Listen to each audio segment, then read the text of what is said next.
Bonsoir tout le monde. Bonsoir. Ça fait réellement plaisir de vous voir ce soir. Je pense qu'on commence à voir un petit peu des habitués, puis c'est réellement chaleureux, on est réellement content de vous voir. Ce soir, on veut parler de l'importance de l'Église, surtout de qu'est-ce que la manière qu'on la voit. Et par ce côté qui est à ma gauche ici, il avait préparé quelque chose, puis je vais lui laisser le temps qu'il faut pour qu'il puisse s'expliquer. Et par la suite, moi, je vais amener qu'est-ce que le Seigneur a mis sur mon cœur. Donc, je laisse la parole au passant à côté. Alors, bonsoir tout le monde. Bonsoir. On voit qu'il se rajoute du monde à chaque semaine. C'est plaisant de voir ça. Alors, je commencerai par dire, Yves et moi, on ne cherche pas une job. Okay? C'est Dieu qui appointe. Alors, ça a commencé il y a peut-être un mois ou deux mois, avec 5 personnes. On voit ce soir, j'ai calculé, mais à peu près 14, sans compter qu'il y a des gens qui veulent venir, qui vont se rajouter. Alors, c'est Dieu qui ajoute. Okay? Je vais vous parler, nous, on a à cœur le retour de l'Église primitive, c'est-à-dire la manière dont il fonctionnait. À l'époque, il n'y avait pas d'organisation comme telle, d'accréditation ou quoi que ce soit. Ils se réunissaient de maison en maison et puis c'était pas comme aujourd'hui. Alors, Hébreux 3.4 dit « Chaque maison est construite par quelqu'un, mais celui qui a construit toute chose, c'est Dieu. » Okay? Alors, on veut que ce soit le Seigneur qui ajoute, comme dans la première Église. Premièrement, ce n'est pas notre assemblée. C'est celle que Dieu veut et voudra bâtir pour sa gloire. C'est ça qui est important. Nous désirons pas une assemblée, nous désirons une assemblée dépendante du Seigneur et non d'organisation d'hommes. Le Seigneur doit être l'autorité suprême. C'est comme ça que Yves et moi, on voit. Ça fait 19 ans qu'on se connaît. Je pense que on a été 10 jours, une fois, dans 19 ans à peu près, sans se voir, sans se parler, parce que j'étais en Allemagne. Mais on se voit régulièrement, chaque semaine. On s'appelle pratiquement tous les jours. Alors on se connaît, puis on a la même vision. Aussi, on a la même doctrine. Alors, sauf qu'on est différents l'un l'autre. C'est ça. On a chacun notre personnalité. Okay? Alors, le but, comme Jésus a ordonné aux apôtres, qu'on appelle la Grande Commission, est de former des disciples. Okay? C'est-à-dire que tous deviennent ce pourquoi Dieu nous a créés. Rentrer dans ce que Dieu veut qu'on soit. Okay? Dans le ministère que Dieu veut. Éphésiens 2.10, car nous sommes son ouvrage ayant été créé en Jésus-Christ pour de bonnes œuvres que Dieu a préparées d'avance afin que nous les pratiquions. Souvent dans nos églises, on entend Éphésiens 2.8, 9, mais on oublie le 10. Ça fait partie, ça, le 10. Parce que Dieu a préparé d'avance des œuvres. C'est important de rentrer dans les œuvres que Dieu a préparées pour nous. Et chacun de nous, comme j'ai dit, a un ministère différent, a un rôle différent dans l'Assemblée. Il faut que les gens entrent dans ce ministère et ce rôle-là. Dans Philippiens 3.13, « Frère, je ne pense pas l'avoir saisi, mais je fais une chose, oubliant ce qui est en arrière, et me portant vers ce qui est en avant. » OK? Il faut toujours aller de l'avant. On ne peut pas dire « Oh, ben moi, j'ai accepté le Seigneur à un tel moment donné, puis là, ben, on se laisse aller. » Non, non, il faut grandir dans le Seigneur. C'est ça qu'on a à cœur, que chacun grandisse. Dans Éphésiens 4.13, jusqu'à ce que nous soyons parvenus à l'unité de la foi et de la connaissance du Fils de Dieu, à l'état d'homme fait, à la mesure de la stature parfaite de Christ. C'est ça qu'on devrait voir. Puis l'unité aussi. C'est très important d'avoir une unité, la même vision. On peut avoir des divergences d'opinion, mais le Seigneur dit, vous reconnaîtrez mes disciples par l'amour qu'ils ont les uns envers les autres. Et même si on a des divergences, on doit continuer à s'aimer comme Dieu veut qu'on s'aime. Inconditionnellement. Alors, Dieu voulant, la base deviendra les cellules de maison auxquelles on pourra se réunir en petit nombre. Pourquoi ça? Parce que quand je dis en petit nombre, 3 ou 4, 5 personnes, c'est plus facile l'interaction.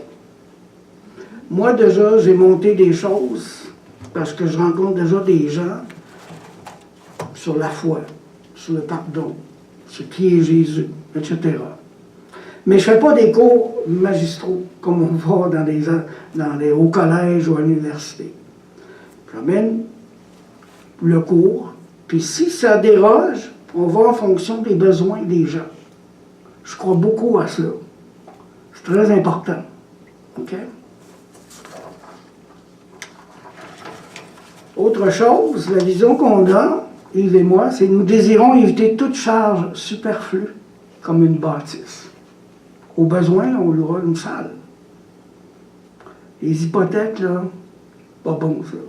L'argent s'en va, on récolte l'argent, les dons, etc., puis là, on envoie ça sur l'hypothèque.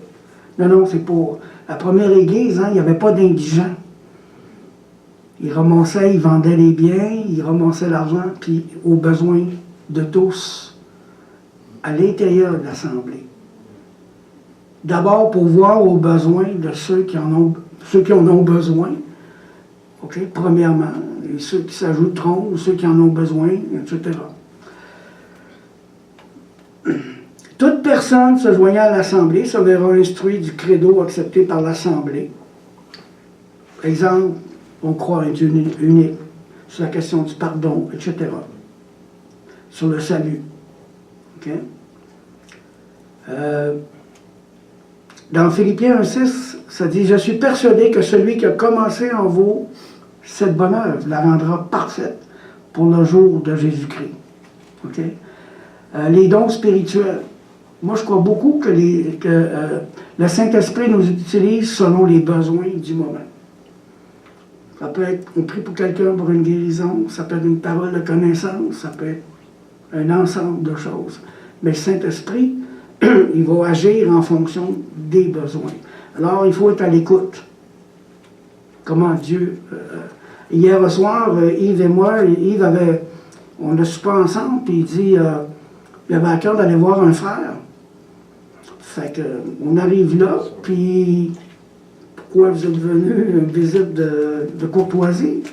Puis à un moment donné, ça a donné qu'Yves et moi, on a prié pour une personne. On ne savait pas.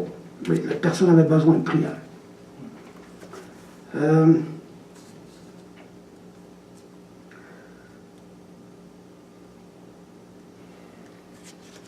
Autre chose qui est importante, des choses, là, mais si ça vous intéresse d'avoir ce que j'ai fait, donnez-moi votre courriel et puis je vous l'enverrai par courriel. Je ne vais pas quand même prendre trop de temps. Nous, on ne croit pas aux cartes de membres. OK? Il n'y aura pas de carte de membre comme telle. C'est la liberté. On veut vraiment que ce soit la liberté. Ceux qui viennent s'ajouter, ce sera parce qu'ils verront cette assemblée-là, puis ils se sentiront libres, puis ils pourront partager, puis ils pourront échanger. Puis s'ils ne sont pas en accord sur quelque chose, ils pourront le partager aussi, puis on regardera les Écritures ensemble. On fera comme les disciples de Béry. OK? On scrutera les Écritures.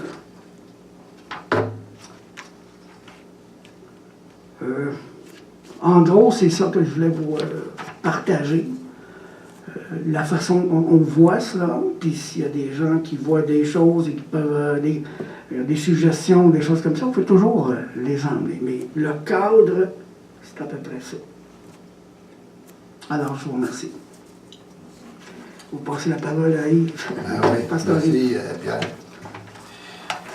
Oui, c'est ça l'Église. Hein, le mot Église vient du grec ecclésia, qui veut dire assemblée. Peu importe, à l'époque de Jésus, à l'époque des apôtres, il y avait un nom qui appelait à l'époque l'Église de Dieu. Les apôtres n'avaient pas parti d'une nouvelle dénomination. Ils appelaient ça l'Église de Dieu parce que c'était Dieu, c'était Jésus qui avait fondé son Église. Point, c'est tout. Il n'y avait pas de problématique au début. L'amour était au centre, les gens s'entraidaient, etc. Et c'était un petit peu plus tard, avec la venue de Paul et tout ce qui s'est passé par après, avec l'Église agrandissait, qui a fait en sorte qu'il y a des gens qui ont commencé à s'attacher à l'un et à s'attacher à un autre. Moi, je suis de Paul, moi, je suis de Céphas, moi, je suis de Christ. Paul, il venait à dire, il dit, non, est-ce que l'Église est divisée? Pourtant, Jésus avait prié son Père, il avait dit, il avait demandé au Père que nous soyons un, comme lui est un. Donc, pourquoi que, est-ce que Jésus, sa prière n'a pas été exaucée? Parce qu'il disait tout le temps, tout ce que je demande au Père, il me l'accorde. Puis moi, je crois sincèrement que ça a été exaucé. Ce côté spirituel. Parce qu'on a trop tendance à voir l'Église du côté physique. Hein? Moi, je suis baptiste, je suis pentecôte, je suis ménonite, je suis frère en Christ, je suis luthérien, je suis méthodiste libre.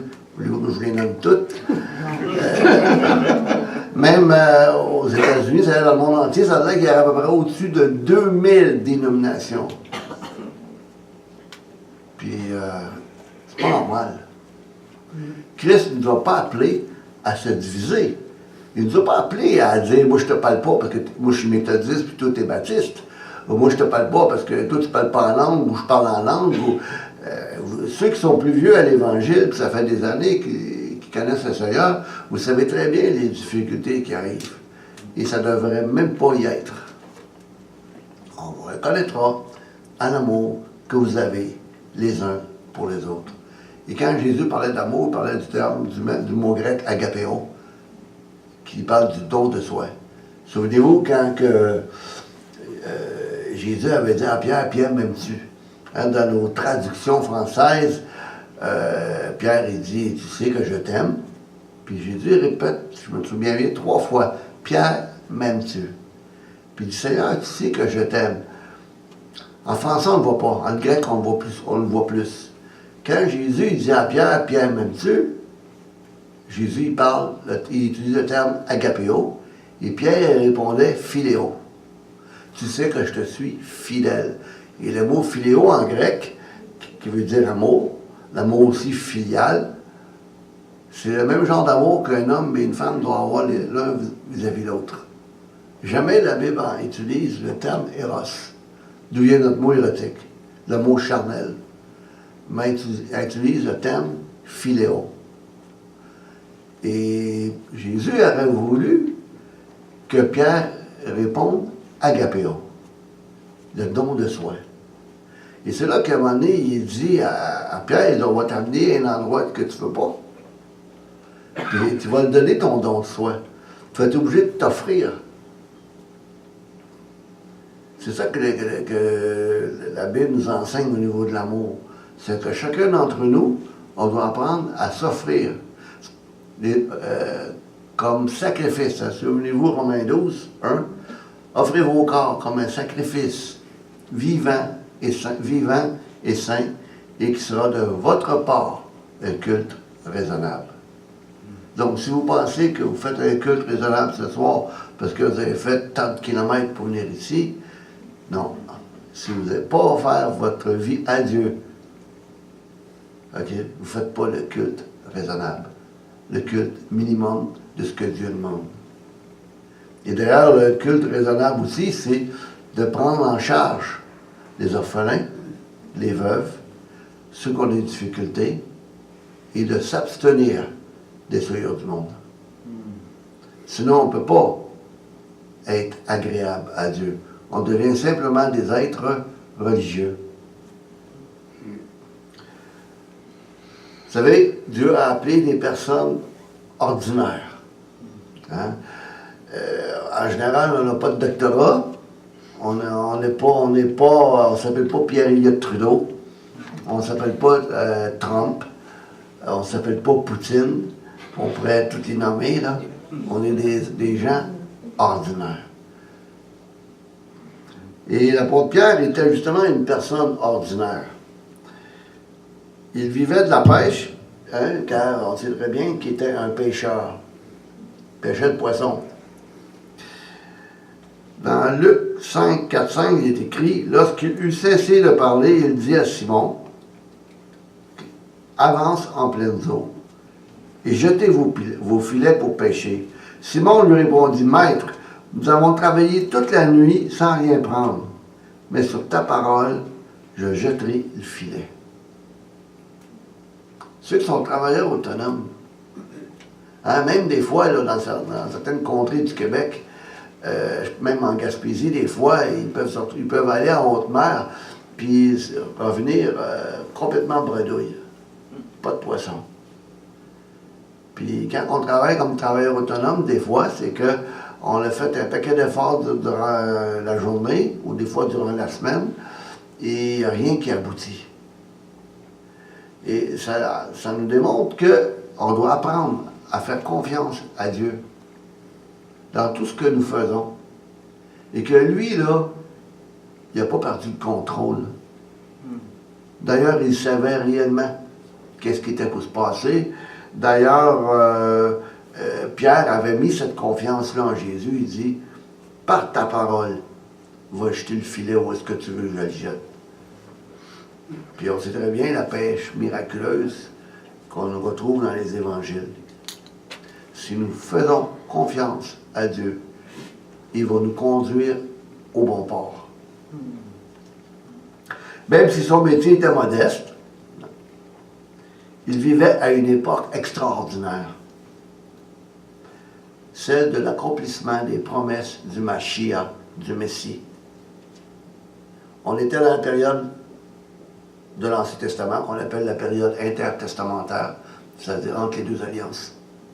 Le Messie de la Nouvelle Alliance était présent, mais nous étions encore sous la loi. La Bible dit clairement que Jésus est venu au monde sous la loi. Galates 4.4. Mais c'était une période où est-ce que les gens, ça jubilait, les gens recherchaient, attendaient le Mashiach, attendaient le Messie. Et les gens se faisaient baptiser par Jean-Baptiste parce qu'ils voulaient se préparer à cette venue grandiose. Même s'ils ne l'ont pas reconnu, même s'ils ne l'ont pas vu. Hein. Je me rappelle, je parlais avec des Juifs dernièrement, puis ils disaient en concernant le Messie, parce qu'ils entendent le Messie, puis ils citaient Zacharie, qui disait que le Messie viendrait assis sur un anon, le petit d'une ânesse. Puis il y avait des gens qui avaient dit, oui, mais Jésus, il est venu, il s'est assis, il a accompli les prophéties de Zacharie. Il est venu sur un anon, le petit d'une ânesse. Puis un des rabbins avait dit, oui, c'est vrai, mais cette fois-ci, c'est le bon qui va venir. Hein? Mais nous savons, comme croyants, que le bon est vraiment venu. Donc, les apôtres étaient dans une période extraordinaire. Puis, il avait passé 3 ans avec le Sauveur. De même, nous aussi, nous vivons à une époque extraordinaire. Puis, un des domaines qui rend la Bible aussi unique est celui des prophéties. Aucun autre livre sacré, aucune autre religion du monde n'offre quelque chose d'aussi comparable à cet égard. On fait qu'à penser au peuple juif. Imaginez-vous, un peuple qui revient de la diaspora, qui retourne en Terre Sainte après 2000 ans d'exil. Ils n'ont pas perdu leurs coutumes, ils n'ont pas perdu leur langue, puis ils se retrouvent comme peuple. C'est unique dans toute l'histoire de l'humanité. Puis les gens encore ferment les yeux, ne voient rien. Israël est l'horloge de Dieu. Vous n'entendez pas les tic-tac avant minuit? Il ne reste pas grand temps. Aucun autre livre sacré d'aucune autre religion du monde est comparable au Tanakh, à la Bible. Je disais dernièrement à des gens, t'as-tu déjà lu un roman? Ouais, j'en ai des bons. Tu l'as lu combien de fois? Ben, 1 fois. Pas 2 fois s'il était bon? Ouais, mais peut-être 2 fois, mais n'exagère pas trop, là. 2 fois, c'est déjà pas mal quand le roman est bon. Mais moi, je leur disais, écoute, ça fait 36 ans que je lis le même livre. Puis plus je le lis, plus je l'approfondis, plus je découvre des choses merveilleuses. Ça fait 36 ans. C'est un livre extraordinaire, parce que c'est un livre spirituel. Il vient te chercher au plus profond de ton être, puis il vient te montrer qui tu es, afin que tu puisses devenir un homme meilleur ou une femme meilleure. Transformé.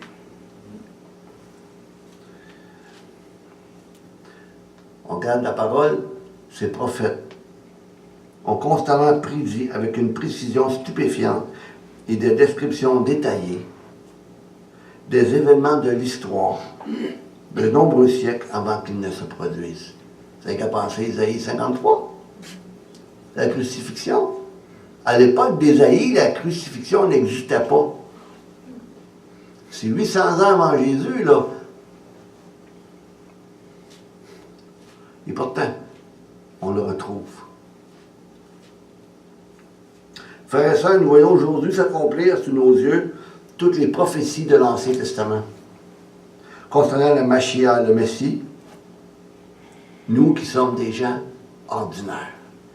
Il n'est pas venu chercher les plus talentueux, ça ne veut pas dire qu'il n'y a pas de talent ici, mais il est venu chercher des gens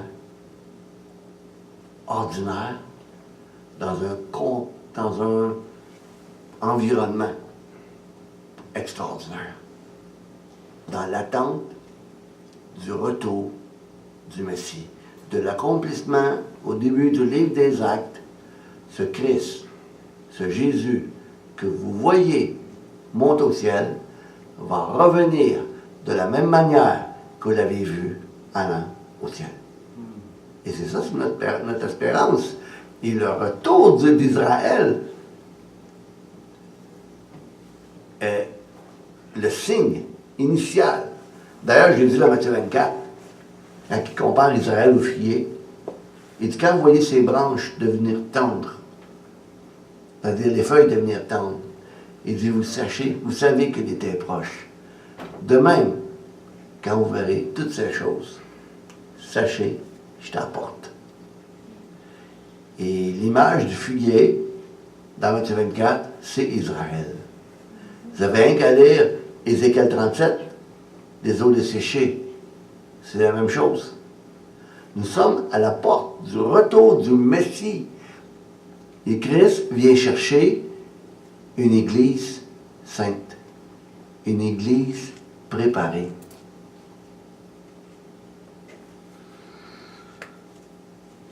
Frères et sœurs, voyez votre vocation que vous n'êtes pas beaucoup de sages. Il n'y a pas beaucoup de sages, selon la chair, ni beaucoup de puissants, ni beaucoup de nobles. Mais Dieu a choisi les choses de ce monde pour rendre confuses les sages. Et Dieu a choisi les choses faibles de ce monde pour rendre confuses les fortes. Et Dieu a choisi les choses viles de ce monde et les méprisées, et même celles qui ne sont point, pour abolir celles qui sont, afin que nulle chair ne se glorifie ne se glorifie devant Dieu. 1 Corinthiens, chapitre 1, versets 26-29. Pierre est un homme comme vous et moi. Le texte de l'Évangile ne dit pas, Pierre ne dit pas qu'il y avait des enfants. Cependant, on sait qu'il était marié. Hein, pour ceux qui sont de foi catholique et qui pensent que peut-être que l'apôtre Pierre était célibataire, j'ai une bonne nouvelle pour lui, il n'a pas souffert de solitude. Dieu lui avait offert une compagne, Dieu avait pris soin de lui. Puis le texte biblique ne dit pas qu'il avait eu des enfants, comme je disais tantôt, mais on voit très bien clairement qu'il était marié. D'ailleurs, on voit très bien, attendez un petit peu, j'ai mes lunettes. Pierre était un homme comme vous et moi. Le texte de l'Évangile ne dit pas que pas Pierre, s'il avait des enfants, cependant, ce que nous savons, c'est qu'il était marié. Car l'Évangile de Matthieu parle de la belle-mère de Pierre. Puis Jésus, étant venu dans la maison de Pierre, vit la belle-mère de Pierre qui était au lit et qui avait la fièvre. Matthieu 8, 14. Traduction Martin. N'avons-nous pas le droit de mener avec nous une sœur qui soit notre femme, comme font les autres apôtres, et les frères du Seigneur, et Céphas, ça, Céphas, c'est Pierre. 1 Corinthiens 9, 5. Oui, Pierre était marié. Puis c'était appelé dans son droit la preuve, la première épître à Timothée, chapitre 3. Il faut que l'évêque, épiscope haut, le surveillant, soit mari d'une seule femme. Parce que s'il n'est pas capable de diriger sa propre maison, comment va-t-il prendre soin de l'Église de Dieu? Ce sont des critères du Nouveau Testament. Ce n'est pas nous qui l'avons écrit, c'est l'apôtre Paul. Pierre avait un tempérament. Vous savez très bien que Pierre était quelqu'un d'énergique, qui était bouillant. Mais il y a une chose qui est sûre. Pierre, c'était pas quelqu'un d'indécis. Son engagement vis-à-vis Christ, il ne l'avait pas pris à la légère. C'était pas, oui, je veux te suivre, Seigneur, puis demain matin, je te suis plus. Écoute, j'ai quelque chose à faire. Vous savez, il y a des paraboles dans le Nouveau Testament que je peux pas aller, Seigneur, il faut que j'aille serrer mes bœufs.